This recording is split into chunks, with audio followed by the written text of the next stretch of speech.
जी sir, आ गया sir. सभी को नमस्कार। जी और नमस्कार। जैसा हम लोगों ने पिछले सप्ताह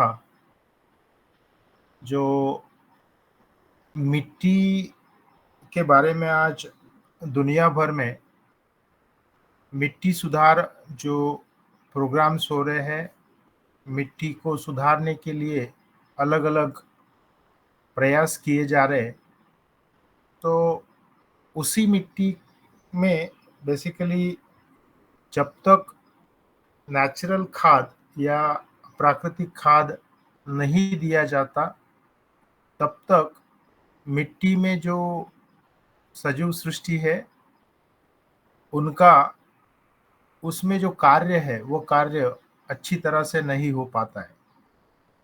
तो उसी विषय में आज जो मिट्टी में अलग अलग जो पंच महाभूत कहे जाते हैं उस बारे में हम लोग चर्चा करेंगे।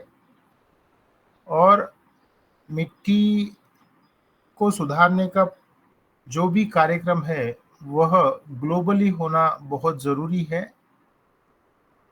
क्योंकि आज हम लोग देख रहे हैं जैसा कल हमारी जो हर रविवार की जो कक्षा होती है महाराष्ट्र के किसान भाइयों के साथ में, तो कल की कक्षा में एक बहुत इम्पोर्टेंट टॉपिक पे चर्चा हुई कि आज की परिस्थितियों में जो कीड़ा लगने की जो जैसा अलग अलग जो फसल होती है उस फसल में अलग अलग इंसेक्ट का जो अटैक हो रहा है, तो वो अटैक कितने भी अच्छे केमिकल पेस्टिसाइड होवे तो उनसे उनका कंट्रोल हो नहीं रहा है।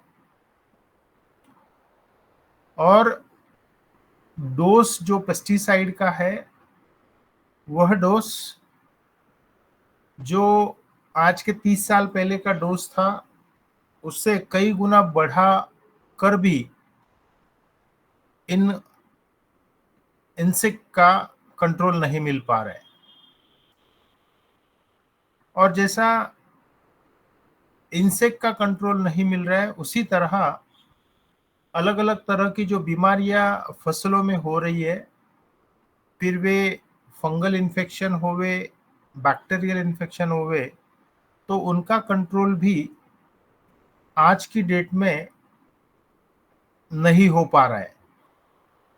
और इन सभी चीजों का सबसे मुख्य कारण अगर कुछ है तो मिट्टी की हालत बुरी हो चुकी है।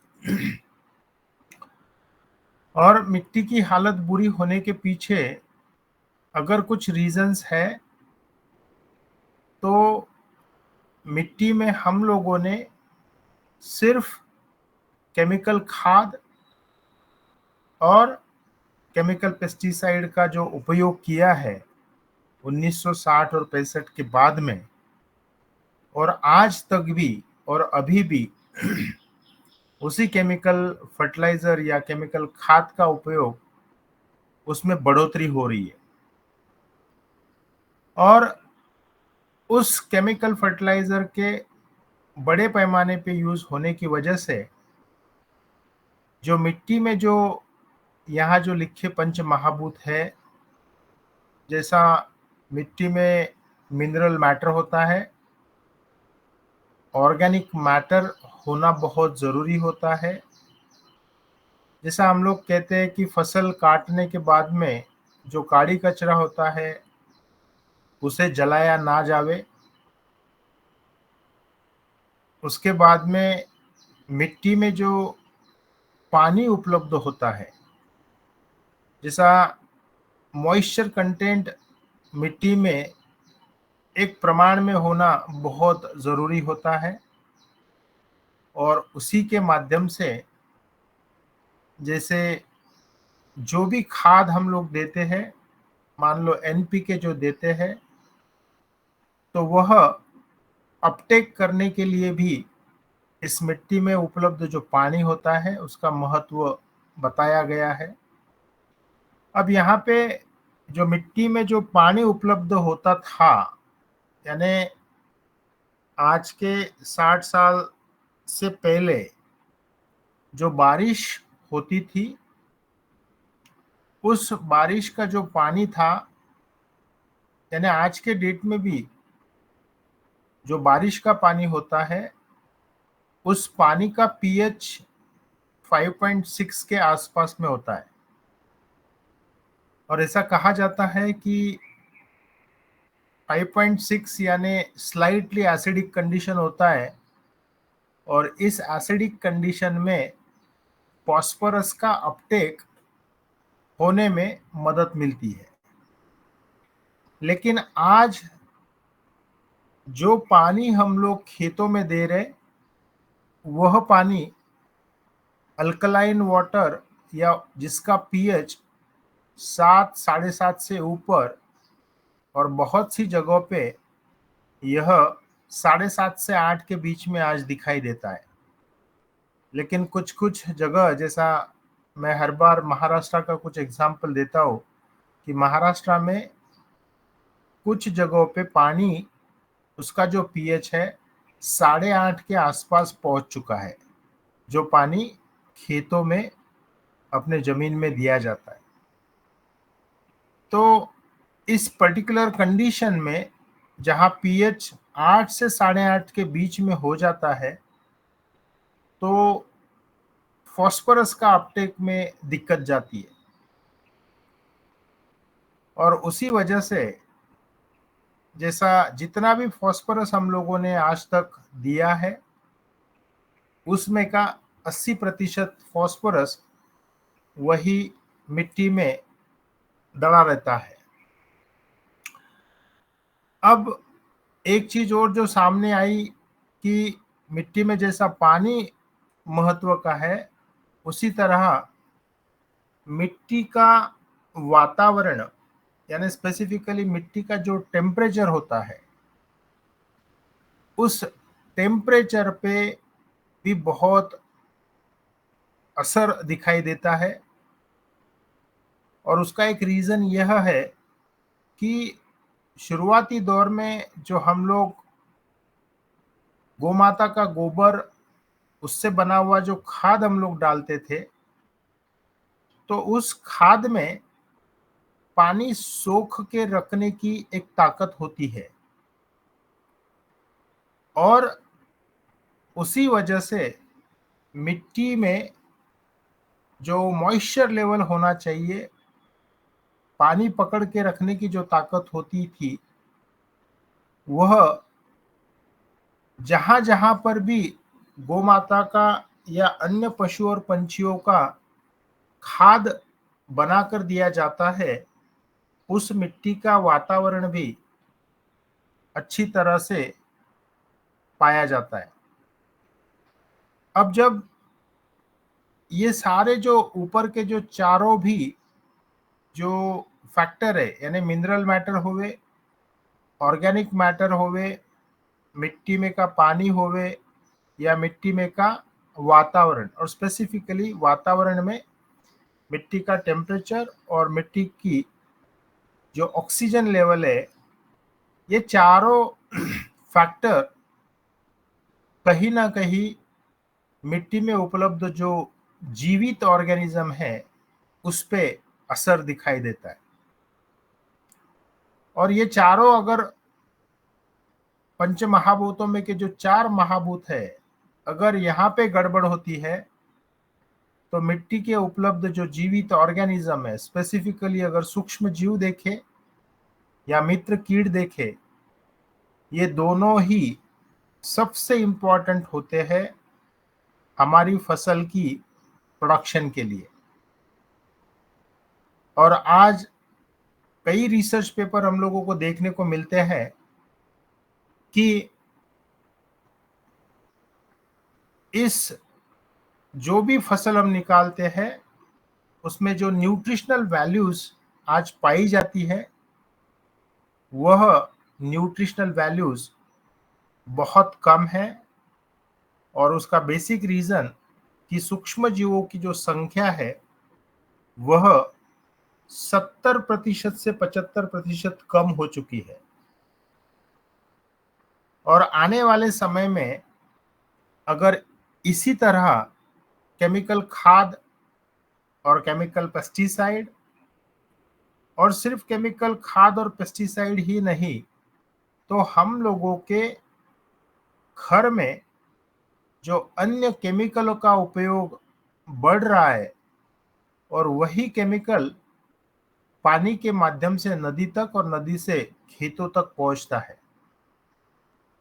तो यही चीजें कहीं ना कहीं मिट्टी के सजीव सृष्टि को, ये जो जीवित ऑर्गेनिज्म है उसको असर कर रही है, और उस वजह से फसल का होना या फसल अच्छी तरह से डेवलप होना यह दिक्कत का विषय हो रहा है।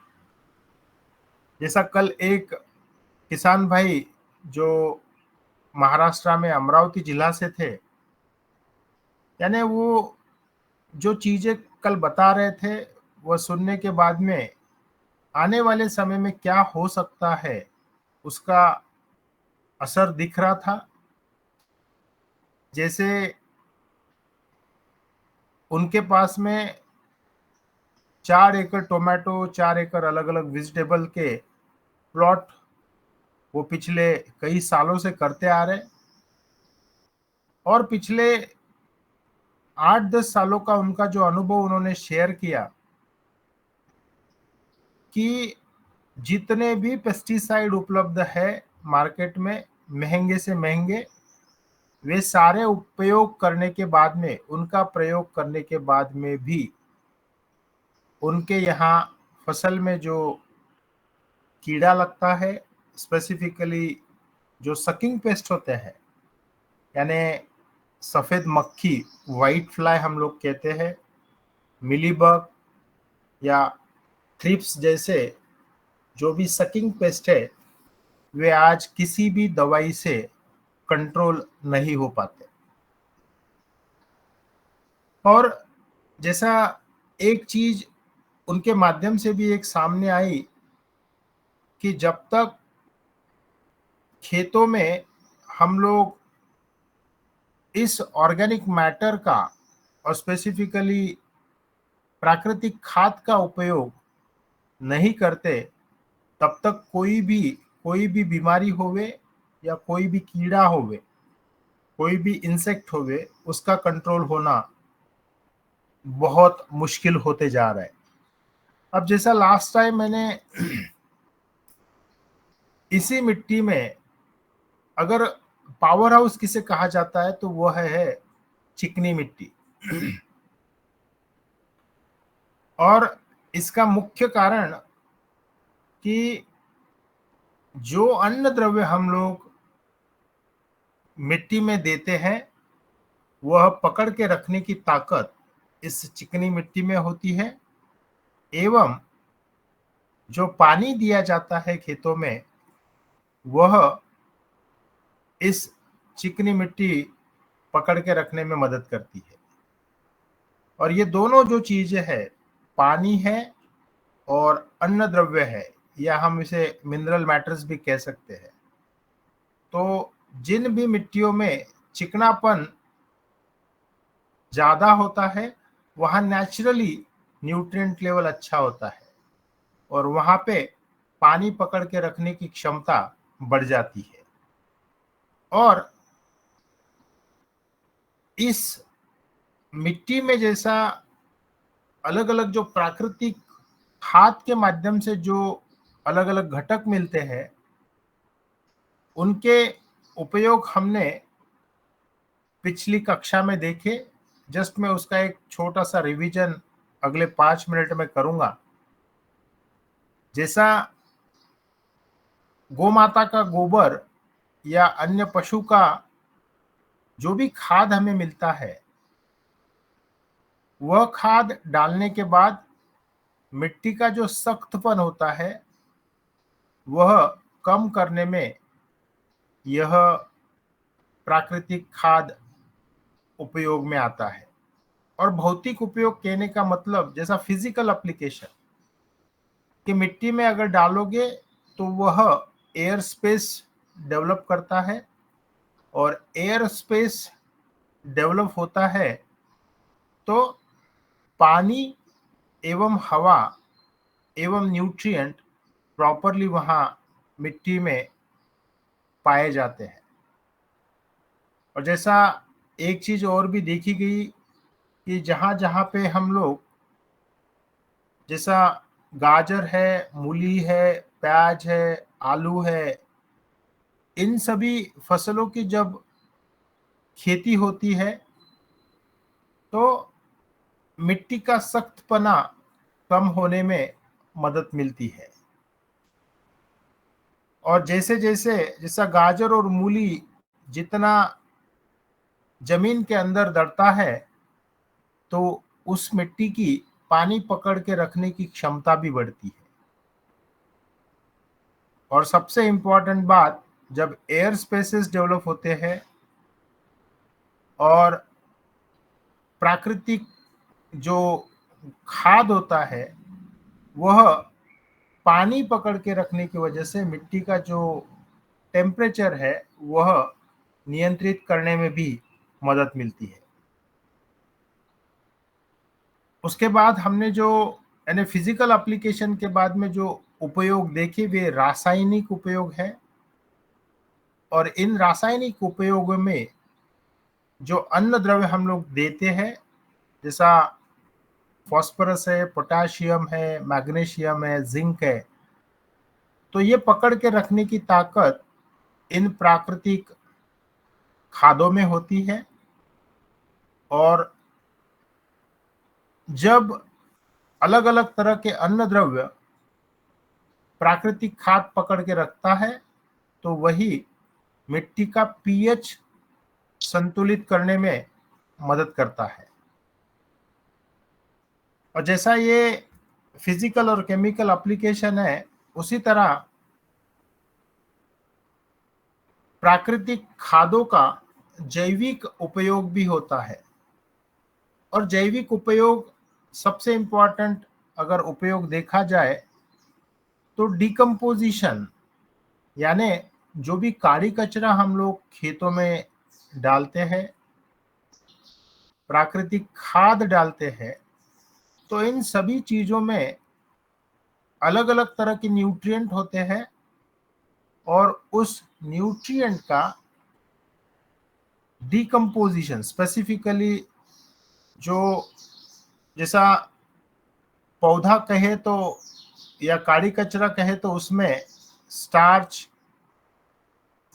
या पॉलीमर्स होते हैं, उन पॉलीमर्स का डिग्रेडेशन या डिकम्पोजिशन करके अलग अलग न्यूट्रिएंट सूक्ष्म जीवों के माध्यम से किया जाता है।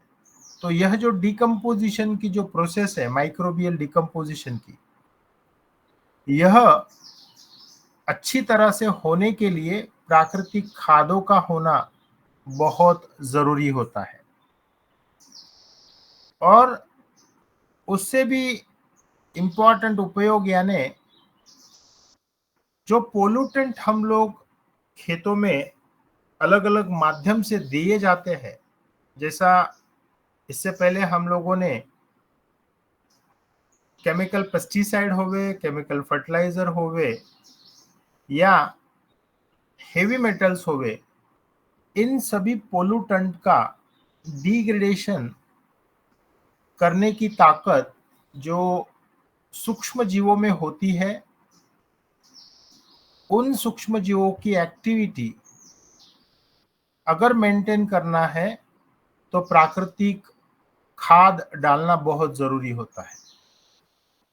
और इन तीन उपयोग की वजह से, यानी जैसा फिजिकल एप्लीकेशन हो गया, केमिकल एप्लीकेशन हो गया और बायोलॉजिकल यानी जैविक उपयोग, तो इन सभी चीजों के एप्लीकेशंस आने वाले समय में हमें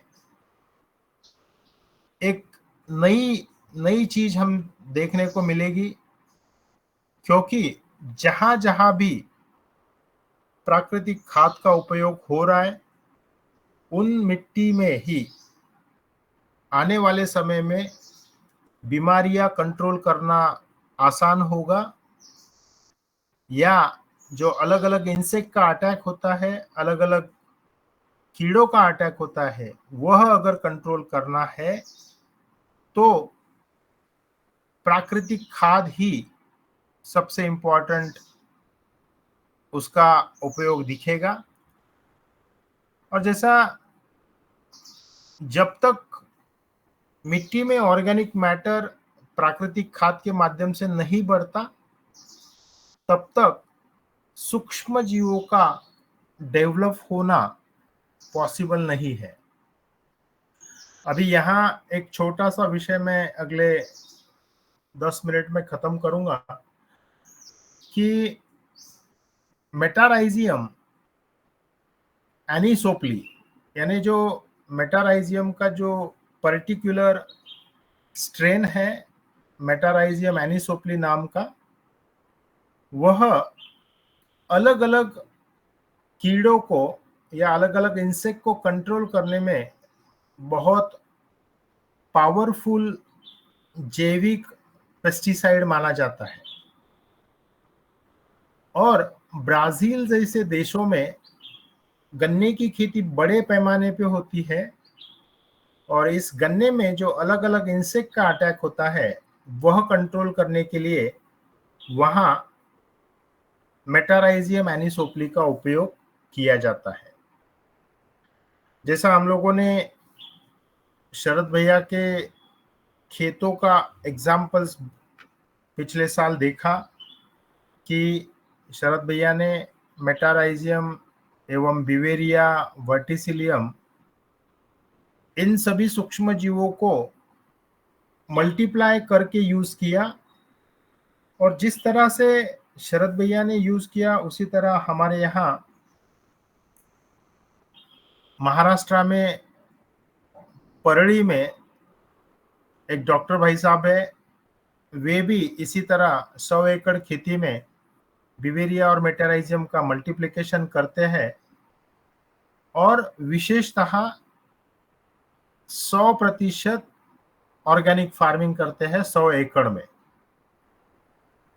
और जब उन्हें यह मेटाराइजियम और बिवेरिया का या वर्टिसिलियम का मल्टीप्लिकेशन का फॉर्मूला उन्होंने यूज किया, तो उनके यहाँ पे भी सारी तरह की कीड़ों का कंट्रोल उन्हें दिखाया गया। और विशेषतः जैसा यहाँ हमारे यहाँ महाराष्ट्र में कपास की खेती होती है, और कपास की खेती में अलग अलग सकिंग पेस्ट का अटैक होता है, और इस मल्टीप्लाइड मेटाराइजियम, बिवेरिया, वर्टिसिलियम की वजह से उस सकिंग पेस्ट का कंट्रोल भी अच्छे से पाया गया है। और जैसा शरद भैया के यहाँ मक्का में हम लोगों ने अलग अलग इल्लियों का जो कंट्रोल देखने को मिला है, तो मुझे ऐसा लगता है कि आने वाला जो समय है वह समय मुख्यतः जैविक कीटनाशकों का होगा, क्योंकि आज जितने भी केमिकल इंसेक्टिसाइड मार्केट में उपलब्ध हो रहे, 1 साल 2 साल तक उसका उपयोग होता है, लेकिन बाद में उसका उपयोग खेतों में दिखाई नहीं देता। और आज जैसा इसी गन्ने में या जो मूंगफली होती है उसमें जो व्हाइट ग्रब, यानी हमारे यहाँ जो हुमड़ी कहते हैं, उसका कंट्रोल 40 अलग अलग तरह के पेस्टिसाइड भी नहीं कर पाते। जो ब्लैक थ्रिप्स आता है मिर्च में, उसका कंट्रोल मिलना मुश्किल हो रहा है। अलग अलग तरह की व्हाइट फ्लाइज है, उनका कंट्रोल होना मुश्किल हो रहा है। और उसी वजह से इन मेटाराइजियम या बिवेरिया, वर्टिसिलियम का आने वाले समय में बड़ा महत्व हम लोग देखने वाले हैं। अब इसी में मेटाराइजियम का यहाँ पे अगर आप लोग जैसा मेटाराइजियम कहाँ कहाँ पे मिलता है, तो इस गन्ने के खेती में जो रिसर्च साइंटिस्ट लोगों ने की, तो मिट्टी में जो मेटाराइजियम पाया जाता है या गन्ने की जो जड़ होती है, रूट सिस्टम होती है, उसमें जो मेटाराइजियम पाया जाता है, या खेतों में जो कीड़ा जिसके ऊपर मेटाराइजियम की ग्रोथ होती है, तो इन सभी में मेटाराइजियम एनिसोप्ली यह स्ट्रेन को बड़ा महत्व दिया गया है। और मेटाराइजियम एनिसोप्ली क्यों चाहिए? तो 100% इंसेक्ट में मेटाराइजियम एनिसोप्ली ही पाया जाता है। यानी जितना भी कीड़ा मेटाराइजियम की वजह से मरेगा, तो मुख्यतः वह मेटाराइजियम एनिसोप्ली ही होता है। और उसी वजह से मेटाराइजियम का जो एनिसोप्ली स्ट्रेन है, वह स्ट्रेन का उपयोग जैविक कीटनाशक करके किया जाता है। अब यहाँ पे अगर हम लोग देखें कि सिर्फ इंसेक्ट में ही नहीं, तो मिट्टी में भी जितने अलग अलग तरह के मेटाराइजियम पाए जाते हैं, उसमें 21% मेटाराइजियम एनिसोप्ली इस संशोधन में पाया गया। या जो गन्ने की जो जड़ होती है, उस जड़ के अंदर यानी रूट सिस्टम के अंदर भी मेटाराइजियम 57%, 57% पाया जाता है। अब एक चीज यहाँ पे सबसे इंपॉर्टेंट है कि अगर मेटाराइजियम मिट्टी में पाया जाता है, मेटाराइजियम रूट सिस्टम में पाया जाता है, और मेटाराइजियम फसलों की जो पत्तियां होती है उसमें भी पाया जाता है। और इसी वजह से यानी हर जगह पे यह मेटाराइजियम होने की वजह से इंसेक्ट का कंट्रोल कर पाना आसानी होती है। जैसा सॉइल में अगर कोई कीड़ा रहे, तो वहां पे भी मेटाराइजियम होने की वजह से कंट्रोल मिलता है। जड़ों के पास में भी मेटाराइजियम है, जड़ों के अंदर भी मेटाराइजियम होने की वजह से वह जोन भी सेफ होता है। और विशेषतः एक बार अगर इंसेक्ट पर अटैक हो जाए, यानी यहाँ हम लोग देख पा रहे हैं कि मेटाराइजियम एनिसोप्ली की ही यह सब स्ट्रेन्स है, पर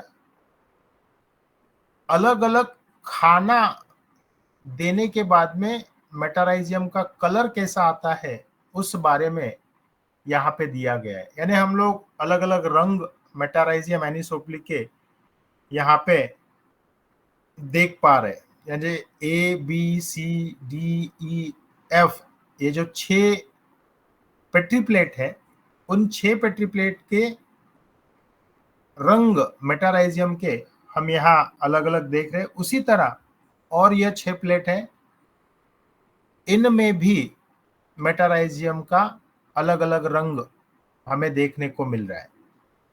लेकिन यह अलग रंग आने के पीछे रीजन क्या है? तो अलग अलग खाद दिया गया है, अलग अलग प्रमाण में दिया गया है। और यह चीज क्या दर्शाती है? तो सूक्ष्म जीवों को अपना एक विशिष्ट भोजन होता है, विशिष्ट खाना होता है, वह अगर मिट्टी में उपलब्ध होवे तो ही ये सूक्ष्मजीव अपने अपने अलग अलग रूप दिखाते हैं, अलग अलग रंग दिखाते हैं। और इसी वजह से जो शुरुआती दौर में इस सेशन में जो हम लोगों ने देखा कि प्राकृतिक खाद का या प्राकृतिक घटकों का कितना महत्व है, और वही खाद यानी उस मिट्टी में जो सूक्ष्म जीव है, उस मिट्टी में जो प्राकृतिक या मित्र कीट है, उनका अपना भोजन उन्हें अगर दिया जावे तो वे अच्छी तरह से कार्य करते हैं और बीमारियां होवे या कीड़ा लगने का प्रॉब्लम होवे वह सॉल्व करते हैं। आने वाले समय में हम लोग इस मेटाराइजियम के अलग अलग रंग रूप किस वजह से होते हैं इस बारे में भी समझेंगे। पर यहाँ पे एक जैसा अलग अलग न्यूट्रिएंट, अब यहाँ पे देखिए जो मैंने अलग अलग तरह की रंगों वाले मेटाराइजियम दिखाए, तो उनका जो एनालिसिस है, ये सारी जो मेटाराइजियम की स्ट्रेंथ थी वे सारे एनिसोप्ली थी, मेटाराइजियम एनिसोप्ली। और जो हमने देखा कि मेटाराइजियम एनिसोप्ली ही अच्छा कीटनाशक करके काम करता है।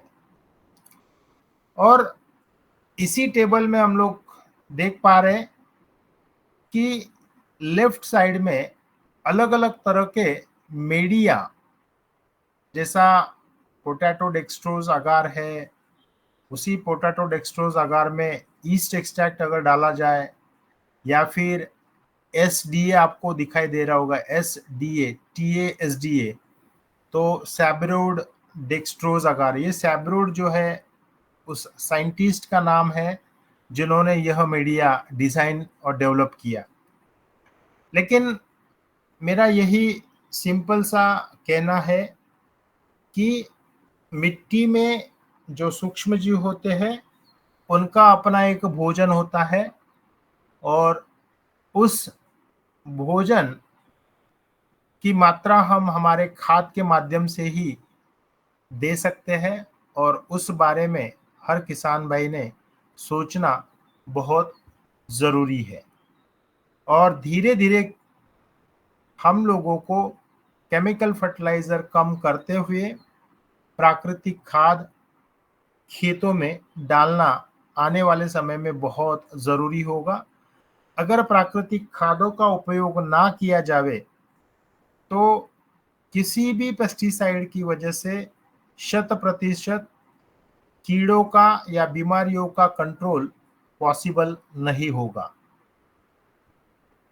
और यह चीज़ इससे पहले भी हम लोगों ने देखी है कि मेटाराइजियम किस तरह माइक्रोस्कोप में दिखाई देता है, मेटाराइजियम किस तरह कीड़ों के ऊपर छिड़काव करने के बाद में जर्मिनेशन होता है, और जर्मिनेशन के बाद में कीड़ों के बॉडी के अंदर किस तरह मेटाराइजियम फैलता है, एवं उस कीड़ों के शरीर के ऊपर किस तरह मेटाराइजियम डेवलप होता है। आने वाले सभी लेक्चर्स में इन सभी विषयों पे डिटेल में चर्चा होती रहेगी। और मेरा ये मानना है कि हर किसी किसान भाई ने प्राकृतिक खादों का, जैविक कीटनाशकों का उपयोग मल्टीप्लाई करके, कम से कम मल्टीप्लाई करके करना चाहिए। और जैसा अभी मुझे लगता है कि 8-10 दिनों पहले जो विट्ठल भाई आए थे, उन्होंने कुछ एक्सपेरिमेंट्स वहाँ पे किए, किस तरह से प्रोडक्शन किया जावे उसका, उसकी चर्चा हुई, वहाँ पे लेबोरेटरी एस्टैब्लिश हुई है। तो उसी तरह हर गांव में, नर्मदापुरम के आसपास होवे या जितने भी अलग अलग स्टेट्स के किसान भाई अभी यहाँ पे जुड़े हैं, वे इन विषयों को अपने अपने गांवों में चर्चा करके किसान भाइयों तक पहुंचावे। और मेरा ये मानना है कि जब तक हम लोग प्रकृति के माध्यम से खेती नहीं करते तब तक फसल अच्छे से मिलना पॉसिबल नहीं होगा। आज की कक्षा में मैं यहीं पे मेरी वाणी को विराम देता हूँ। धन्यवाद। जी ओम। जी सर, बहुत अच्छा और बहुत महत्वपूर्ण जानकारियां मिल रही हैं। अब मैं दादू को सादर आमंत्रित करता हूं। दादू हमें अपने क्वेश्चन। जी ओम। सदन को नमन। बहुत अच्छी चर्चा हुई सर। और जैसा अभी आपने कहा कि हमको प्राकृतिक खाद की बहुत आवश्यकता है, और जिसमें गोबर या पशु पक्षियों के विष्ठा की आवश्यकता है। परंतु हम देख रहे हैं कि इनकी तो कमी होते जा रही है, और ये इतने पर्याप्त मात्रा में तो मिलना मुश्किल है। तो क्या हम इसका विकल्प जो आपने स्लैरी हमको बताई है, उससे इसकी पूर्ति हो सकती है क्या? जियो। दादू, एक्चुअली जो गोमाता का गोबर है या अन्य पशुओं का जो गोबर है वह होना बहुत इम्पोर्टेंट है, क्योंकि मिट्टी अगर डेवलप करना है तो वही खाद सबसे इम्पोर्टेंट है। स्लरी हम लोग जो दे रहे उसका बेसिक बेसिक जो उपयोग हमें दिख रहा है वह है कि जो कीड़ा है या जो बीमारियां है वह कंट्रोल हो जाती है। लेकिन उस स्लरी में जो सूक्ष्म जीव विकसित होते हैं उन्हें भी वहाँ मिट्टी में जीवित रहने के लिए ऑर्गेनिक मैटर ही लगता है। और जब तक हम लोग गोबर खाद देते रहेंगे तब तक ही ऑर्गेनिक मैटर वहाँ पे पाया जाएगा। और विशेषतः गोबर खाद, अन्य पशुओं का खाद या जो भी प्राकृतिक खाद हमें मिल पाता है वह देना मात्र मिट्टी की जैसा फर्टिलिटी के लिए वह ज़रूरी ही है और वो देना ही पड़ेगा। और उसी लिए हमें पशुओं की संख्या बढ़ाना वही एक पर्याय आने वाले समय में दिखाई देगा। अगर पशुधन नहीं होगा, पशुओं से खाद नहीं मिलेगा, तो मिट्टी बंजर होती जाएगी। और जैसा मिट्टी अगर बंजर होती जाएगी तो उसका असर क्या होगा ये कहने की जरूरत नहीं है दादू। जियो। सर, जैसे जो हम दूसरी पद्धति में देख रहे हैं कि एक गाय से 30 एकड़ या 10 एकड़ खाद दे सकते हैं, जो हम तो फिर जीवामृत, घनामृत ये बना करके क्या एक गाय से हम इतने खेत में को सही कर सकते हैं? जियो। नहीं, आपकी बात सही है कि एक गोमाता के माध्यम से हम लोग 10 एकड़ से 20 एकड़ तक की खेती या कहीं कहीं 30 एकड़ की खेती हो पाएगी। लेकिन सबसे इम्पोर्टेंट ये चीज़ है कि मिट्टी डेवलप होना यानी मिट्टी तैयार होना वह भी प्रोसेस कंटिन्यूअस होना चाहिए। और मिट्टी अगर हमें यानी 1 ग्राम मिट्टी भी आर्टिफिशियली बनाना है तो गोमाता का गोबर या अन्य पशुओं का गोबर ही मिट्टी बनाने में मदद करता है। दूसरा कोई भी फैक्टर मिट्टी तैयार नहीं कर सकता। और जब तक मिट्टी डेवलप नहीं होगी तब तक फसल अच्छी तरह से डेवलप नहीं हो पाती है। और जैसा हम लोगों ने इससे पहले भी देखा है कि सिर्फ गोमाता का गोबर और वो खाद बना के खेतों में डाला गया तो खेती अच्छे से होती थी।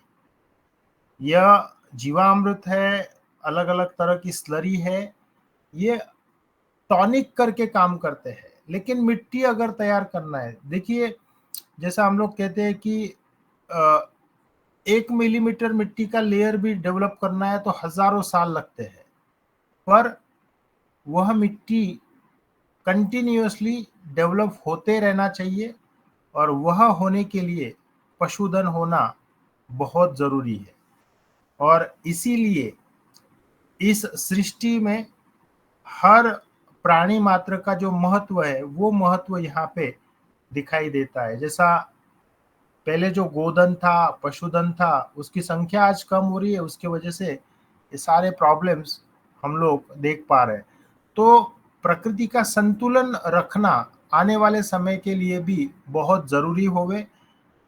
और जो आज महाराष्ट्र शासन होवे या इवन केंद्र शासन होवे, उनका जो एक प्रयास है कि गोधन बढ़ना चाहिए एवं पशुधन बढ़ना चाहिए, उसका बेसिक रीज़न यही है कि अगर हमें मिट्टी अच्छी तरह से रखना है तो यह प्राकृतिक खाद जो पशुधन के माध्यम से मिलेगा वही एक पर्याप्त पर्याय आने वाले समय में दिखाई देगा।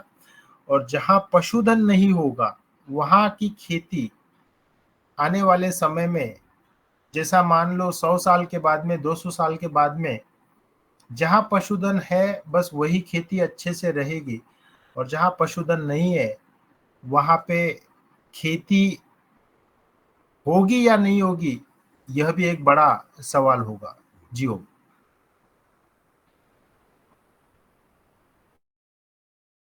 मैं ये निवेदन बहुत अच्छा करता हूँ सर। सदन से कि कोई है अपने हैंड रेज करें और सर से प्रश्न करें। जियो। जी बहुत अच्छा। और अब मैं हैंड रेज हुआ है तुलीराम जी का, तो मैं उन्हें सादर आमंत्रित करता हूँ कि वो हमें। धन्यवाद शरद भैया, सदन को प्रणाम। डॉक्टर साहब, अभी आपने अपने उसमें कहा है कि क्षारी मिट्टी होते जा रही है और वो उसके बाद फसल के लिए नुकसानदायक हो रही है। कई कंपनियां आरओ वाटर बनाती है और वो क्षारी बनाती है, तो आदमी के हम पीने के लिए, हम लोगों को पीने के लिए, तो वो फिर जैसे मिट्टी में नुकसान करता है क्षारी पानी, तो अपने स्वास्थ्य के लिए भी नुकसान करता होगा। इसके बारे में थोड़ा सा क्लियर करें प्लीज। एक्चुअली कैसा है कि मेरा, जैसा हम लोगों ने पिछले कक्षा में भी इस विषय पे मेरे हिसाब से बड़े पैमाने पे चर्चा की है, पर किसी भी चीज का उपयोग, यह जैसा आज सारे प्रॉब्लम्स जो ह्यूमन हेल्थ के वो एसिडिटी की वजह से हो रहे हैं, और उस एसिडिटी को कम करने के लिए अल्कलाइन वाटर का उपयोग आज मार्केट में दिखाई दे रहा है। पर कोई भी चीज का एक विशिष्ट प्रमाण होना चाहिए। और अब देखिए यहाँ पे दो विपरीत परिस्थितियां हैं। एक परिस्थिति, जैसा आज लोग डायरेक्ट बारिश का पानी इकट्ठा करते हैं और बारिश का पानी पिया जाता है, और दूसरी तरफ अब हम लोग कहते हैं अल्कलाइन वाटर, क्योंकि बारिश का पानी उसका जो पीएच होता है वह 5.6 से 5.8 के बीच में होता है, क्योंकि यह प्योर डिस्टिल्ड वाटर होता है जिसमें 0 मिनरल्स पाए जाते हैं, 0 टीडीएस पाया जाता है। और वह बारिश का जो पानी होता है उसका पीएच 5.6 से 5.8 के बीच में होता है। लेकिन जहाँ पे बहुत ज़्यादा प्रदूषण हुए, बहुत ज़्यादा पोल्यूशन हुए, वहाँ के बारिश के पानी का पीएच भी गड़बड़ता है। नॉर्मली ये कहा जाता है कि प्योर वाटर, जो डिस्टिल वाटर कहा जाता है, जिसे बारिश का पानी कहा जाता है, वह पीएच 5.6 या 5.8 के बीच में ही होवे। लेकिन आज हम लोग ये अल्कलाइन वाटर की जो बात कर रहे हैं, जो 7.5 या उसके आसपास में वो पीएच रखा जाता है, तो ये आने वाला समय ही बताएगा कि अल्कलाइन वाटर के कितने उपयोग है। क्योंकि कोई भी टेक्नोलॉजी, मान लो जब तक 40-50 सालों तक उसका उपयोग नहीं होगा, उसका असर नहीं दिखता है। जैसा मैंने इससे पहले भी कहा कि केमिकल फर्टिलाइजर 1960-65 के दशक में आए, और उसके बाद 1980 तक उसके रिजल्ट दिखे, 20 साल 25 साल उसका रिजल्ट दिखा। लेकिन आज उसी केमिकल फर्टिलाइजर के विपरीत परिणामों को हम लोग सामने जा रहे हैं। और मुझे ऐसा लगता है कि कोई भी चीज जो प्रकृति के माध्यम से मिलती है वह हमें उसी को ही एक्सेप्ट करना चाहिए।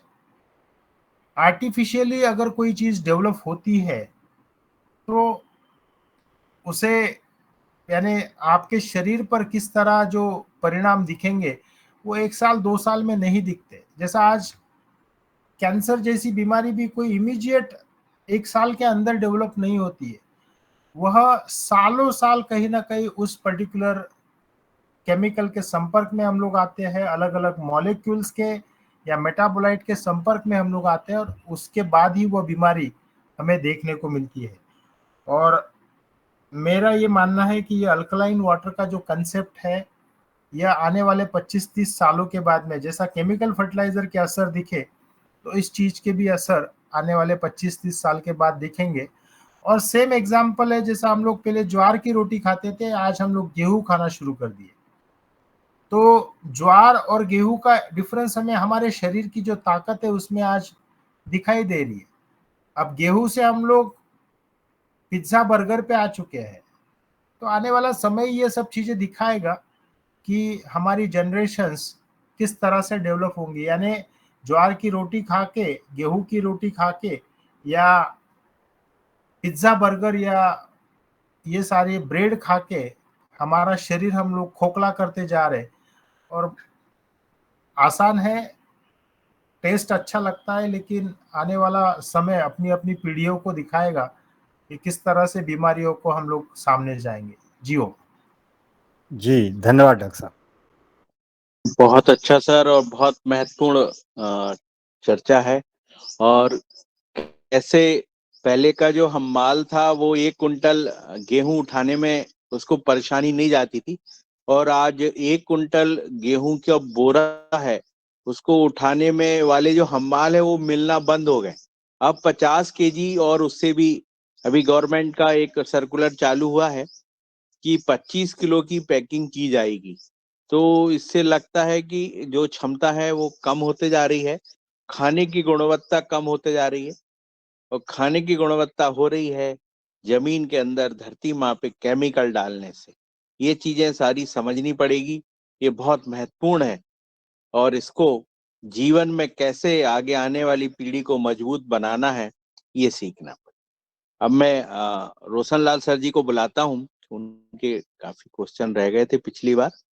तो सर आप आमे, रोशन लाल सर जी अगर हैं डॉक्टर साहब। डॉक्टर रोशन लाल मैं सर। सदन को सादर प्रणाम। मैं हूं तो, पर प्रश्न मुझे याद नहीं आ रहा किस बात पे अटकी थी बात, तो मैं भूल रहा हूँ। पिछली बार रह गए नाम थे में सर आपके। आदरणीय मैं पवन भूल रहा जी को हूँ। बुला लो, आज उपस्थित हैं वो। चलिए अल्लाह हाफिज। जी। सबको बुला लो। मैं आदरणीय पवन सर जी को सादर आमंत्रित करता हूं कि वो आमे और उनके स्वास्थ्य के विषय में भी बताएं।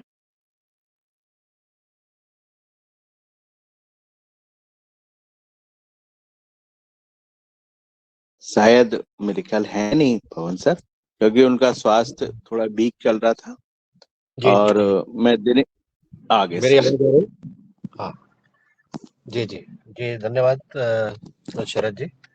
और मैं अभी ड्राइव भी कर रहा हूँ और मैं रुक जाऊंगा, कोई बात नहीं। बहुत सुंदर आज की हमारी चर्चा, डॉक्टर चौहान ने जो बात कही है, विशेषकर गौपालन और जानवरों के संबंध में जो बात कही है। मैं कल एक कार्यक्रम में था, ऑनलाइन कार्यक्रम, उसमें हमारे किसान आंध्र प्रदेश के, उन्होंने अपने जो जानवर हैं अपने खेतों में खुला छोड़ करके खेती करते हैं। और उससे उनका मानना है कि ये जो जानवर हैं, इनको अगर बांधा जाता है, इनको रिस्ट्रिक्ट किया जाता है, तो इनके अंदर भी स्ट्रेस, यानी कि उनके अंदर भी ऐसी वो होती है जिसकी वजह से अन्य समस्याएं पैदा होती हैं जिनको हमें जानकारी नहीं होती है। और उसका उन्होंने अपने खेत के वीडियो दिखा करके उसका एक उदाहरण दिया कि उससे उनको क्या क्या फायदे हो रहे हैं। आने वाले दिनों पर हम उनको भी बुला करके अपने इस मंच में उनकी भी बात सुनने का प्रयास करेंगे और समझने का प्रयास करेंगे कि इस प्रकार से जब हम जानवरों को अपनी खेती में उसके साथ इंटीग्रेट करते हैं, उसके साथ जोड़ते हैं, तो उससे हमें किस प्रकार से लाभ होता है और किस तरह के उसके लिए अनुभव लेने की आवश्यकता है। वैसे तो ये चीज़ कोई नई नहीं है, क्योंकि कई जगह पर धान के साथ मछली पालन और धान के साथ बतख का पालन दक्षिण पूर्व जो देश है वहाँ पर पहले से किया जा रहा है। लेकिन इस तरह के अनुभव जब हम बड़े जानवरों को भी खेत में खुला छोड़ करके उनको किसी भी प्रकार का स्ट्रेस नहीं देते हैं, तो उसका प्रभाव मिट्टी में क्या होता है, जानवरों में क्या होता है, जानवरों से मिलने वाले उत्पादों पर क्या होता है, इन विषयों पर आने वाले दिनों पर हम चर्चा करेंगे, उसको भी सुनना चाहेंगे। और मुझे लगता है कि अगर किसी भी प्रकार का किसी भी व्यक्ति को अगर स्ट्रेस दिया जाए, टेंशन दिया जाए, तो उसका नकारात्मक प्रभाव किसी न किसी रूप में उसको देखने को नज़र आता है। ये वैसे तो सर्वविदित है, लेकिन फिर भी इसको हमें जीवों के दृष्टिकोण से भी समझने की ज़रूरत है कि हम स्ट्रेस किसको दे रहे हैं और उस स्ट्रेस का प्रभाव उनके जीवन में या उनके द्वारा किए जाने वाले कार्यों में किस प्रकार से पड़ता है। तो इस विषय पर हम जैसा मैंने कहा कि हम आने वाले समय पर चर्चा करते हुए इस मंच पर आगे इस विषय पर बाकी भी जो जानवर हम रखते हैं अपने खेतों में, उनका भी प्रभाव, उनको भी बिना स्ट्रेस के हम कैसे रखें और क्या उसका वो है, अनुभव क्या है, इस विषय पर मुझे लगता है कि जब हम चर्चा करेंगे तो बहुत सारी जो चीज़ें, समस्याएं, बाधाएं, जानवरों की बीमारियां, इन सब से भी बचने का एक तरीका विकसित किया गया है, ऐसा मुझे अनुभव प्राप्त हुआ। तो आज मैं इसी चीज पर चर्चा करते हुए आने वाले दिनों पर हम और इसमें बातचीत करेंगे। जी धन्यवाद और नमस्कार। जी सर, बहुत अच्छा। मैं संतोष सर जी को बुलाता हूँ। एक्चुअली मेरा यही मानना है कि अब इसी तरह से प्राकृतिक खाद का जो एक एक्टिविटी हम लोगों ने कहीं ना कहीं शुरू किया है, वह बड़े पैमाने पे ज़्यादा किसानों तक पहुँचे और हर कोई अपनी मिट्टी सुधार प्रकल्प या मिट्टी सुधार योजनाएं बनावे और ज़्यादा से ज़्यादा पशुधन अपने गाँव में डेवलप किया जावे, तभी हमें अच्छी तरह से खेती मिल पाएगी और फसलों में जो न्यूट्रिशनल वैल्यूज है वह मिलना आसान होगा। जी जी, बहुत अच्छा सर। सर हम लोग जमानी गए थे, तो वहां पे जो संतरे की खेती हो रही है, तो वहां संतरे की खेती डाउन होते जा रही है। मैंने देखा वहां पे, जब मैं पौधों के पास गया, मैंने देखा कि संतरों में बहुत सारी जैसे पेस्ट टाइप का, गाद टाइप का कुछ निकल रहा है पेड़ों से, और वो पेड़ डाउन हो रहे हैं। तो मुझे ऐसा लगा कि हाँ, क्या चीज है वर्मा जी, थोड़ा बताएं। गमोसिस सर ये गमोसिस बीमारी बीमारी है है वो। फाइटोप्थोरा। काफी, जी, काफी ज्यादा फैला हुआ है सर। और ये जो मिनी नागपुर के नाम से जो तीखड़ गांव था, तो ये एक दो बीमारी के कारण वहां पे संतरा छोड़ रहे हैं लोग। तो अगर इनका जैविक में कैसे कंट्रोल करें सर, थोड़ा सा। अपना जो स्लरी है वह स्लरी सबसे पर्याप्त पर्याय है और मेरा ये भी कहना है कि ट्राइकोडर्मा अपनी छाछ और ट्राइकोडर्मा की स्लरी, छाछ की स्लरी एवं जैसा अलग अलग तरह के मेटाराइजियम या बिवेरिया की स्लरी, इनका सॉइल में से एवं छिड़काव में से एप्लीकेशन होना ज़रूरी है। पर स्पेसिफिकली फाइटोप्थोरा, यह जो इन्फेक्शन है, तो यह इन्फेक्शन अगर कंट्रोल करना है तो ट्राइकोडर्मा और छाछ सबसे इम्पोर्टेंट है कि जो छिड़काव में से भी जावे एवं जमीन में से भी जावे। जी जी जी जी, बहुत सारे और बहुत बड़ा ये संतरा का एरिया था सर। अभी काफी कम हो गया यहाँ पे, लेकिन आज भी जो संतरे निकल रहे हैं बहुत क्वालिटी वाले संतरे हैं और बहुत अच्छे संतरे हैं। तो वहां पे ये एक दो बीमारियों के कारण ही सिर्फ, और मुझे ऐसा लग रहा है कि जैविक पे इसका कंट्रोल काफी अच्छा मिलेगा। अभी हम लोग जीझारपुर के कुछ खेतों में गए, तो वहां देखा कि गेहूं जो सूख गया है, तो वो गेहूं सूखने के बाद ऐसे गोल गोल राउंड में गिर गए हैं नीचे। तो हमने देखा कि वहां भी कोई जमीन के अंदर एक नई डिसीज आई है, जो आने वाले समय में लंबा दिखेगा। जैसे धान के खेत गिर जाते हैं तो धान में बहुत अच्छे सूडोमोनास और ट्राइकोडर्मा, इनके रिजल्ट्स बहुत अच्छे हैं। और ऐसे ही इस बार हमने गेहूं में देखा है कि काफी गेहूं जो हैं वो ऐसे बीच बीच में जिझारपुर में काफी गिरे हैं। तो वो ऐसी फोटो भी कलेक्ट करी है, मैं सर को भेजूंगा। और काफी ये बीमारी आने आने वाले समय में ये गेहूं में ज्यादा देखने को मिलेगी। तो ऐसी जो भी बीमारियां हैं वो संतोष सर जी को हम भेजेंगे, क्योंकि हमें काफी लाभ हुआ। हमने देखा कि हमारे जो गेहूं है जहाँ पे हम लोगों ने ट्राइकोडर्मा डाला था, वहां पे हमें कोई भी बीमारी इस टाइप की दिखी नहीं है।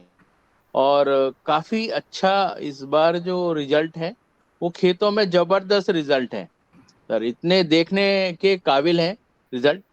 और पिछली बार जो हम टूर लेके गए थे तो करीब सर 100 kg ब्लैक पाउडर, यानी जो नागपुर से डॉक्टर दुबे जी ने जो दीप जलाया था ये जैविक का और ये लैब का, आज देखिए कहाँ पहुंच गया है। हमारे आसपास के 6 गांव से जो डीएपी का आधा पर 50% रिमूव करने के लिए और चावल पे, गोबर की खाद पे अलग अलग टाइप से किसान लोग बनाने को तैयार हुए हैं। और अभी इस बार 100 kg का ब्लैक पाउडर का ऑर्डर हो रहा है, जिससे कि वो विधिवत बना सके। और इस बार बहुत अच्छी ट्रेनिंग ली है, तो काफी बार बार उनके आने से, प्रश्न पूछने से ऐसा लगता है कि वो लोग काफी इंटरेस्ट ले रहे हैं। ऐसे ही हर गांव के अगर यहाँ से 2-2 व्यक्ति, अभी हम लोग 6 गांव के ले गए थे, अब आने वाले समय में हम लोग 10 गांव के 20 लोगों को 2-2 अलग से ले जा रहे हैं। अभी ये 6 गांव पे थोड़ा सा प्रैक्टिकल करने के बाद फिर 10 गांव लेंगे। ऐसे हमारे यहाँ जो ब्लॉक है इसमें 52 गांव हैं। और 52 गांव हमारे जो हैं वो जिसमें सभी टाइप के हैं, कुछ गाय पालते हैं, कुछ नहीं पालते हैं, कुछ केमिकल ज्यादा करते हैं, कुछ नहीं करते हैं, सारे लोग हैं। ऐसे हमारा है कि केसला ब्लॉक जो है हमारे पास और होशंगाबाद ब्लॉक दादू का है। ये दोनों ब्लॉक के जो जैसे 36 गांव होशंगाबाद में है और 52 गांव हमारे केसला ब्लॉक में है। तो ये सारे गांव हम लोग इस वर्ष में कवर करने का चल रहा है कि योगाहर का जो टीम है वो पूरी इन गांवों को कवर करेगी। और कोई भी गांव इसमें अछूता नहीं रहेगा कि कोई भी गांव में कोई जैविक कर ही नहीं रहा है। कम से कम 2 व्यक्ति तो संतोष सर की लैब में ट्रेनिंग किए हुए रहेंगे। क्योंकि मैंने ये पाया है कि जब लैब में इस बार हम जब 10 किसानों को ले गए तो उन्हें वहां का जो वातावरण है, वहां के जो किसानों का लेना और जो चीजों का वहां जो देखते हैं उसका प्रभाव बहुत अच्छा पड़ता है। वो वैसा ही है जैसा हम लोग एक कॉलेज में बाहर पढ़ने जाते हैं, तो उसका एक असर अलग ही होता है। तो इसलिए वो मुझे ऐसा लगा है कि वासिम की जो लैब है वो बहुत अच्छी है और वहाँ के जो जितने भी सदस्य लोग हैं वो भी बहुत अच्छे हैं। हर मोमेंट को वो किसान को समझाते हैं और पूरा 2 दिन का टाइम रहता है, पर ऐसा लगता है कि 6-7 दिन की उन्होंने ट्रेनिंग की हो। हर चीज का वहां पे बहुत बारीकी से ध्यान रखा जाता है। इस सदन के माध्यम से मैं संतोष सर की टीम को बहुत धन्यवाद देना चाहता हूं कि जिस तरीके से वो कर रहे हैं, मुझे लगता नहीं है कि हिंदुस्तान तो क्या पूरे वर्ल्ड में ये जैविक की जो लहर है, ये इसकी जो खुशबू है वो कोई रोक नहीं पाएगा। इसकी पूरी वर्ल्ड में इस संतोष सर की चर्चा होगी तो हमारे योगाहार कार्यक्रम की भी चर्चा होगी, ये मैं सदन को बताना चाहता हूं। और इसके माध्यम से बहुत रिजल्ट जो आ रहे हैं वो दिल के करीब छू लेने वाले हैं। ऐसा लगता है कि जो रिजल्ट्स हैं बहुत, हम लोग काफी हद तक, पहले लगता था कि जेबी करना एक मुश्किल कार्य है, बहुत मुश्किल था। मैं 100 बार डॉक्टर दुबे सर का धन्यवाद देता हूं कि उन्होंने हम लोगों को नागपुर की धरती से, वहां से हम लोगों को जोड़ा और आज योगाहार के माध्यम से हम लोग इतने सक्षम हो गए हैं कि इस चीज पे हम लोग घंटों बोल सकते हैं। अगर हमें मंच मिल जाए तो हम जैविक के ऊपर और वो भी हमारा ट्राइकोडर्मा और इन चीजों के ऊपर बता सकते हैं। जी राय साहब जी आए, आपका कोई प्रश्न? जी ओम, सदन को प्रणाम। सर मैं यहाँ बहुत प्रयास किया, उत्तर प्रदेश के ये गाजीपुर जनपद और गोरखपुर है, बगल में बलिया है, ये बनारस है, आजमगढ़ है। यहाँ से मैं कई बार प्रयास किया, कई मैंने जो केवीके के लोग हैं उनसे प्रयास किया, लेकिन मुझे ये ट्राइकोडर्मा विवेरिया और इसका कल्चर नहीं प्राप्त होता है। उसके लिए क्या उपाय किया जा सकता है? मैं कहीं जाके भी ला सकता हूँ, लेकिन अब हमको समझ में नहीं आ रहा है कैसे प्राप्त करें। जी हो। राय साहब, मैं एक्चुअली आपको पूना के कंपनी का एक नंबर देता हूँ। आप उनसे 1-1 लीटर बिवेरिया, मेटाराइजियम और वर्टिसिलियम मंगा लीजिए, इवन ट्राइकोडर्मा मंगा लीजिए, और उसका फिर आप मल्टीप्लिकेशन करके यूज़ कीजिए। क्योंकि मैं जो अभी आज के सेशन में जो 100 एकड़ जो किसान भाई 100% ऑर्गेनिक करते हैं, तो उन्होंने वहीं से वो मेटाराइजियम और ये सारे कल्चर्स लिए, तो एक अच्छा असर दिखाई दे रहा है उनके खेतों में। तो आज दोपहर को मैं आपको उनका नंबर देता हूँ, आप वहाँ से वे मंगवा लीजिए, और आप सिर्फ मल्टीप्लाई करके ही, यानी 1 लीटर का 5 लीटर, 5 लीटर का 200 लीटर करके आप उसको उपयोग में लावे। और जैसा नवधान आटा है, तो नवधान आटा में आप और भी चीज़ें जो आप डाल सकते हो, जैसा मठ होता है, मटकी कहते हैं हमारे यहाँ पे, तो इन सब चीज़ों का आप उस नवधान आटा के साथ में प्रयोग कीजिए, आपको इसके रिजल्ट अच्छे मिलेंगे। और जैसा शरद भैया ने जो एक चीज़ अभी कही है, तो मेरा ये मानना है कि जैसा हम लोग कहते हैं कि हमारा फैमिली डॉक्टर होना चाहिए, आने वाला समय बताएगा कि फैमिली किसान होना चाहिए, लेकिन हमारे हर फैमिली में, यानी जहाँ पे 4 से 5 लोग हर फैमिली में है, उस फैमिली का अपना खुद का गोधन होना चाहिए, ये मेरा मानना है। जैसा डॉक्टर की ज़रूरत आज पड़ रही है, तो आने वाले समय में हर घर में गोधन की ज़रूरत होगी, और उसे कोई भी अल्टरनेटिव नहीं है। यानी जब तक हम लोग गौ माता को एक्सेप्ट नहीं करेंगे, गोधन या पशुधन को एक्सेप्ट नहीं करेंगे, तब तक हमारा जीवन समृद्ध होना मुश्किल है, ऐसा मेरा मानना है। और जिस तरह से डॉक्टर की ज़रूरत पड़ती है, किसान की ज़रूरत पड़ती है, आने वाले समय में गोधन की या पशुधन की सबसे बड़ी ज़रूरत रहेगी। जीव। जी सर, बहुत अच्छा नहीं और ये बहुत तो इम्पोर्टेंट सर क्वेश्चन है। अब मैं सही सिंगोरिया बता रहे हैं। इंटरप्राइजेस। गोधन तो और जी ये जी सदन को सिंगोरिया सादर जी। नमन। जी सदन को सादर नमन। सर जैसे कुछ लोग ये जो बारिश का पानी पीने के उपयोग में लेते हैं, तो सर ये एयर पोल्यूशन का कुछ उस पर असर नहीं होता होगा सर? हाँ, जो होता है पोल्यूटेड एयर का एक्चुअली। जो यस यस, जैसा मैंने ये कहा कि नॉर्मली बारिश के पानी का पीएच 5.6 से 5.8 के बीच में होना चाहिए, लेकिन अमेरिका और ऑस्ट्रेलिया में आजकल कहीं कहीं इस तरह से बारिश होती है कि उसका पीएच 2 या 3 तक भी जाता है। एसिडिक रेन, जैसा हम लोग कहते हैं, एसिडिक रेनफॉल। तो जैसा पोल्यूशन रहेगा आपके वहाँ पे वातावरण में, उस तरह बारिश का पानी, उसका पीएच भी बदलाव हमें देखने को मिलता है। और फिर हेवी पोल्यूटेड एरिया, जैसा आप अगर बोलोगे कि पूना और बॉम्बे शहर के अंदर बारिश का पानी कलेक्ट करके हम लोग पीवे, तो वह हार्मफुल भी हो सकता है। जी ओम। आदरणीय तो सर ये भीकम जो जी। सही जी बात। दादू बोले बोले बोले।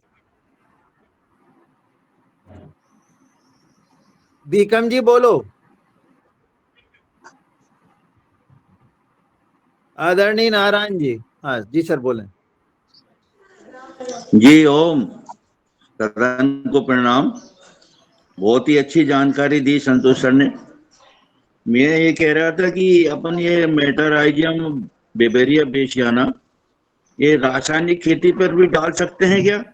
और इसकी एक पंप में या 1 एकड़ में कितनी मात्रा होना चाहिए उसकी, ये जानकारी दें थोड़ी।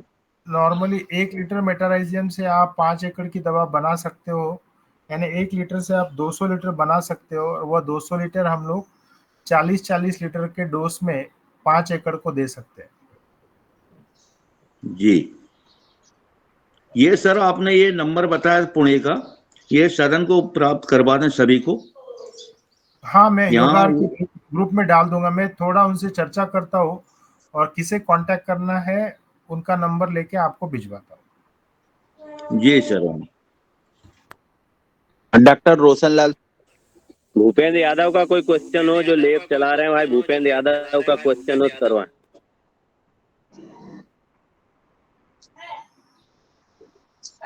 जी हाँ, डॉक्टर रोशन सर यदि आ रहे हैं। जी ओम जी बोले। जी। मैं वो जो बात हो रही थी कि जो फार्म लैब का मैंने उस दिन भी बात की थी कि जो संतरा वाला एरिया उसके लिए बहुत उपयोगी सिद्ध होगी, और निश्चित रूप से क्योंकि डिक्लाइन की बड़ी समस्या है, फाइटोप्थोरा और एसोसिएटेड जो पैथोजेंस है वो संतोष सर अच्छे से समझ सकते हैं। तो ये जो संतरे वाला जो एरिया है जहाँ गमोसिस और सिट्रस डिक्लाइन मतलब एक कॉम्प्लेक्स जो है, और वो जो इससे बहुत अच्छे से कंट्रोल हो सकता है।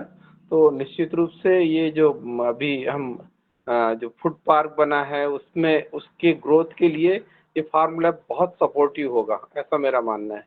दूसरी चीज, एक जो अभी भैया बोल रहे थे, शरद भैया, गेहूं वाला, तो फोटोग्राफ जो सर को पहुंचाने वाले, मुझ में अनुरोध है कि मुझे भी एक बार पहुंचाएंगे। जी ओम। जी जी जी सर। एक्चुअली मैं एक मिनट सर दे। एक्चुअली हमारे यहाँ पे हम लोगों ने वाशिम जिला में एक संतरे का प्लॉट डेवलप किया है, पिछले 4.5 साल हो चुके। पिछले 4.5 सालों में हमने उस संतरे के प्लॉट को, यानी डेट ऑफ प्लांटेशन से लेके आज तक, उसे केमिकल फर्टिलाइजर ड्रिप के माध्यम से या बेसल डोज के माध्यम से बिल्कुल दिया नहीं है। लेकिन हम लोगों ने जो इंटर क्रॉप किया था, जैसा सोयाबीन हो गए या चना, पहले 3 साल तक, तो उसमें 1 बोरी डीएपी का डाला गया है। लेकिन जहां लोग बहुत बड़े पैमाने पे संतरे में केमिकल खाद डालते हैं, वह ना डालते हुए भी संतरे का प्लॉट बहुत अच्छे से डेवलप हुआ है। अगली कक्षा में मैं कुछ संतरा के जो फोटोग्राफ्स है वह शेयर करूंगा। जी हो। जी सर, बहुत अच्छा सर। और अब मैं वर्मा जी को आमंत्रित करता हूं कि उनके कुछ प्रश्न। ओम, सदन को साधारण वंदन। बहुत ही अच्छी परिचर्चा चल रही है और निश्चित रूप से फार्म लैब पूरे विश्व में फैलने वाली है, ऐसा मुझे लग रहा है। बहुत ही अच्छे रिजल्ट आ रहे हैं उसके। मेरा क्वेश्चन ये था सर कि अभी आपने बोला कि गोबर होना बहुत ज़्यादा आवश्यक है, किंतु जहाँ भी प्राकृतिक खेती की बात आती है, गोबर तो होना ही चाहिए जीवामृत और घनामृत के जरिए, किंतु उससे भी ज़्यादा आवश्यक है आच्छादन। और आच्छादन का मतलब है कि मल्चिंग, मतलब पनी वाला मल्चिंग नहीं, हरा या सूखा चारा मल्चिंग करके उसके ऊपर यदि हम ये अपने ट्राइकोडर्मा वगैरह डालेंगे तो क्या उसके रिजल्ट और भी अच्छे आएंगे, जो जीवामृत वगैरह हम डाल रहे हैं उसकी अपेक्षा। मतलब हमारे जो ट्राइकोडर्मा है, बाकी दूसरी जो चीजें हैं, इन सबको यदि हम मल्चिंग के ऊपर डालेंगे तो क्या उसके रिजल्ट और अच्छे आएंगे? मैं एक्चुअली इसका एक सिंप्लीफाइड एग्जांपल देना चाहता हूँ। जैसा गोबर यानी ज्वार की रोटी है, और आप जो आच्छादन की बात कर रहे हैं वो यानी सैलड है। सैलड से सिर्फ डाइट कंट्रोल होगा, लेकिन शरीर बनने के लिए ज्वार या बाजरा ही इम्पोर्टेंट है। तो उसी तरह जैसा ज्वार और बाजरा हमारे शरीर के लिए उपयुक्त है, उसी तरह पशुधन से मिलने वाला जो भी गोबर है वह डालना बहुत ज़रूरी है। और अगर गोधन या पशुधन का गोबर अगर नहीं डालेंगे तो आने वाले 100 साल के बाद में खेती कितनी बंजर होगी, यह समय ही दिखाएगा। तो मुझे ऐसा लगता है कि जो चीज़ें, जैसा शरीर के लिए मेरे ज्वार की रोटी चाहिए मतलब चाहिए, बाजरे का रोटी चाहिए मतलब चाहिए, उसको कोई पर्याय नहीं है। और उसी वजह से पशुधन होना उतना ही महत्वपूर्ण है।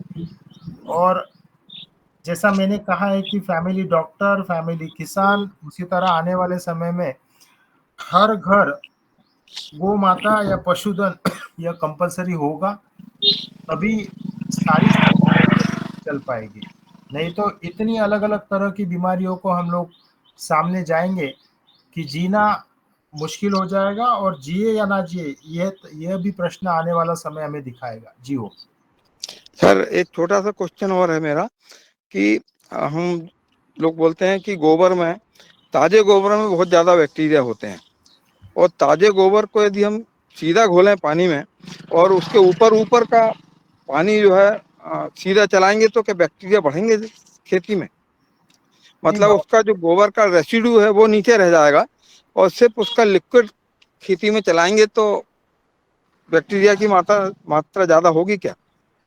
नॉर्मली कैसा खेती होता है सुधरेगी कि क्या? जो फ्रेश गोबर होता है उसमें बैक्टीरियल कल्चर्स हमें बड़े पैमाने पे देखने को मिलते हैं। लेकिन जैसा जैसा हम लोग कहते हैं कि उसी काउडंग को हम लोग डिकम्पोज करके खाद बनाते हैं, तो उसमें फंगल कल्चर्स अच्छे डेवलप होते हैं, एक्टिनोमाइसिट के कल्चर्स अच्छे डेवलप होते हैं।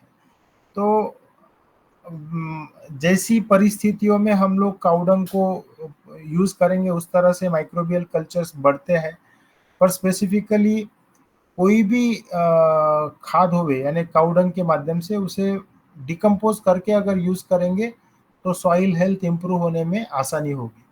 फ्रेश काउडंग में कभी कभी अगर जैसा गौ माता बीमार होवे कुछ रीजन की वजह से, तो वह बीमार होने का जो रीजन होता है, कुछ बैक्टीरियल इन्फेक्शंस भी होते हैं, तो उनका फैलाव भी इस फ्रेश काउडंग के माध्यम से होने के चांसेस बढ़ जाते हैं।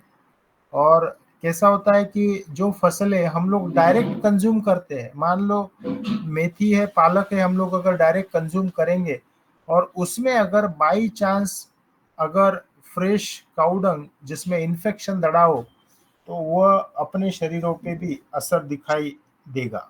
जी हो। जी डॉक्टर साहब, मेरा एक निवेदन है। हाँ जी बोलिए। रेन वाटर के बारे में अभी जो बात चल रही थी, तो अपने आकाश में, इसमें वातावरण में 78% नाइट्रोजन होता है। तो बरसात में अपन देखते हैं कि बरसात में ये पेड़ पौधे प्राकृतिक रूप से हरे भरे हो जाते हैं, वो नाइट्रोजन का एक कारण होता है। जो रेन वाटर ड्रिंकिंग पानी की पीने के लिए बात हो रही थी, तो वो नाइट्रोजन पानी में घुल के आएगा तो वो अपने शरीर को नुकसान तो नहीं पहुंचाएगा? प्लीज थोड़ा सा क्लियर करें। थैंक एक्चुअली ये विषय पे मैं भी थोड़ा सा कहीं पे पढ़ के या किसी को पूछ के मैं आपको जवाब दूंगा, लेकिन अभी तो मेरे पास में उसका जवाब नहीं है। पर स्पेसिफिकली नाइट्रोजन कितना घुलता है वो भी सबसे इम्पोर्टेंट चीजें होती है। मैं आपको बताता हूँ पढ़ के। जी धन्यवाद, थैंक यू। जी बहुत अच्छा। और आज की चर्चा समय अनुमति नहीं दे रहा है। अब ऐसा लगता है कि संतोष सर को सारे दिन सुनते रहें। जी सर बीकम सर को बुलाइए, उनका बहुत देर से चल रहा था, वो प्रश्न कर लें। बीकम जी। जी जी जी जी बीकम जी आइए, एक बार और उनका नाम हो चुका, पुकार लिए अभी और जी जी आ जाइए। जी जी सुन पा रहे हैं? हाँ सुन। हाँ बोलिए बोलिए। बहुत बहुत धन्यवाद योगाहार समूह का। और ये क्रम लगातार सुन रहे हैं हम। अभी हम पिछले सप्ताह से ज्वाइन हुए हैं, और हमारा बालाघाट इस क्षेत्र में काफी प्रयासरत है आदरणीय डॉक्टर राउत सर के निर्देशन में। और बड़े स्तर पे हम अभी प्राकृतिक खेती का कार्य पतंजलि बायो रिसर्च के माध्यम से कर रहे हैं। और आज का सत्र बहुत ही सुंदर और ज्ञानवर्धक रहा, और आनंद देने वाला रहा, और ज्ञानवर्धक जानकारियों से भरा रहा। और उम्मीद है कि ऐसे ही जो बुद्धिजीवी और ज्ञानी लोग हैं इस कार्यक्रम के माध्यम से अपने अनुभव और मार्गदर्शन देते रहेंगे। और ये प्रयास जो है हम पिछले 5-10 सालों से कर रहे हैं और निश्चित ये प्रायोगिक रूप से हमने अनुभव किया है कि काफी सफल है और ये शाश्वत है, क्योंकि बिना गोधन के प्राकृतिक खेती हो ही नहीं सकती। तो समय की मर्यादा के हिसाब से हम और अगली चर्चाओं में विमर्श करेंगे। सभी को धन्यवाद। ओम जी।